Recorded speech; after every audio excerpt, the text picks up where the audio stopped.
ஆ சொல்லு தம்பி. டயர் மாட்டிட்டு இருக்கீங்க. ஆமா, இப்போ நம்ம கேட்கலன்னா எப்படி? சொல்லு.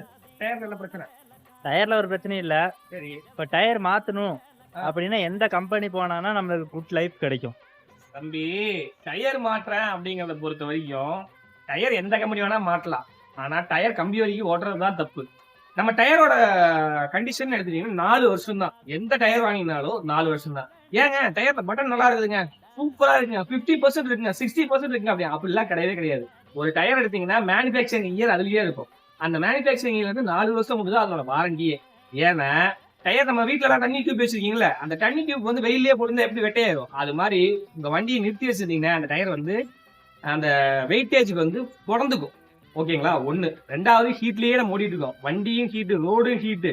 அப்படிங்கும் போது வந்து டயர் வெட்டையாகிறதுக்கு நிறைய வாய்ப்பு இருக்கு. இதுல இன்னொரு விஷயம் என்ன, வெயில் காலம் வந்துருச்சு. வாரம் வாரம் வந்து உங்க வண்டிக்கு கம்பல்சரி பெட்ரோல் அடிக்கும் போது ஏர் செக் பண்ணுங்க. ஏர் செக் பண்ணீங்கன்னா டயர் காப்பாடலாம். நீங்க வந்து பிக்ஸ்டோன் போடுங்க, போடாம போங்க. அப்போலோ போடுங்க, போடாம போடுங்க. மொத்தத்துல 4 வருஷத்துக்கு ஒரு டைம் டயர் மாத்தியே ஆகும்.